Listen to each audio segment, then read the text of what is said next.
فرماتے ہیں کہ حضور نبی اکرم صلی اللہ علیہ وسلم نے فرمایا جو شخص یہ چاہے کہ اس کی عمر میں اور رزق میں اضافہ ہو جائے تو وہ والدین اور رشتہ داروں کے ساتھ حسن سلوک کرے۔ عزیز طلبہ و طالبات، یہ والدین کا مقام ہے۔ پھر اگلی حدیث حضرت عبداللہ بن عمر رضی اللہ تعالیٰ عنہ روایت کرتے ہیں کہ حضور نبی اکرم صلی اللہ علیہ وسلم نے فرمایا بڑے گناہ یہ ہیں اللہ کے ساتھ کسی کو شریک ٹھہرانا، نمبر 2 والدین کی نافرمانی کرنا، کسی جان کو قتل کر دینا اور جھوٹی قسم کھانا۔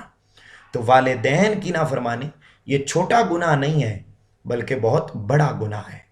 حضرت عبداللہ بن عمر رضی اللہ تعالیٰ عنہ روایت کرتے ہیں کہ جنت میں احسان جتلانے والا، ماں باپ کو ستانے والا اور شراب کی عادت رکھنے والا کبھی داخل نہیں ہوگا۔ عزیز طلبہ و طالبات، یہ آپ حوالہ جات لکھ سکتے ہیں جو مختلف جو ہے وہ ہر صفحے پر میں نے جیسے کیا 2 2 3 3 ہونے چاہیے، ایک آیت ہو، ایک حدیث ہو اور ایک شعر ہو۔ پھر اسی طرح حضرت عبداللہ ابن عباس رضی اللہ تعالیٰ نے روایت کرتے ہیں کہ جس نے اللہ تعالیٰ کی مرضی کے مطابق والدین کی فرما برداری میں صبح کی وہ جنت میں داخل ہو گیا۔ یعنی جو صبح اٹھا تو وہ والدین کی اتباع اور فرما برداری میں بڑا راضی تھا کہ میرے والدین جو مجھے کہیں میں کرنے کو تیار ہوں۔ جو اس جذبے کے ساتھ اٹھا تو فرمایا وہ جنت میں داخل ہو جائے گا۔ تو یہ میرے بیٹو مختلف قرآنی آیات اور احادیث تھیں جن کو آپ لکھیں گے۔ اسی طرح اسی مضمون کو لکھتے ہوئے آپ مختلف اشعار بھی لکھ سکتے ہیں۔ لائک آپ شروع میں ہی سب سے پہلے سب سے بڑی سعادت ماں باپ کی ہے خدمت، سب سے بڑی عبادت ماں باپ کی ہے خدمت، یہ شعر لکھ سکتے ہیں۔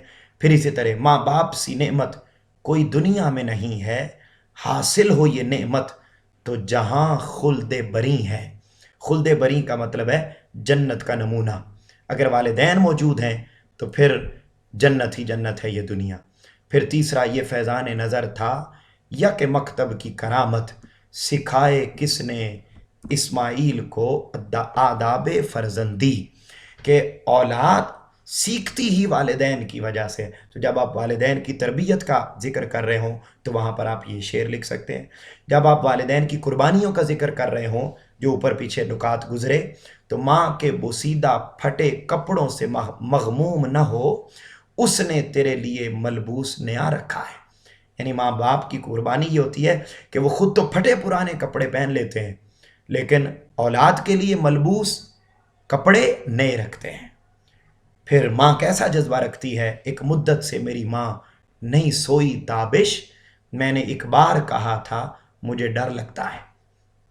جب آپ ماں باپ کی قربانیوں کا ذکر کر رہے ہوں تو آپ یہ شعر لکھیں گے کہ میں نے ایک دفعہ کہا تھا ماں مجھے رات کو سوتے ہوئے ڈر لگتا ہے، تو اس دن کے بعد سے میری ماں سوئی نہیں ہے، وہ ساری رات جاگتی ہے تاکہ میرا بیٹا میری بیٹی آرام سے سو سکے۔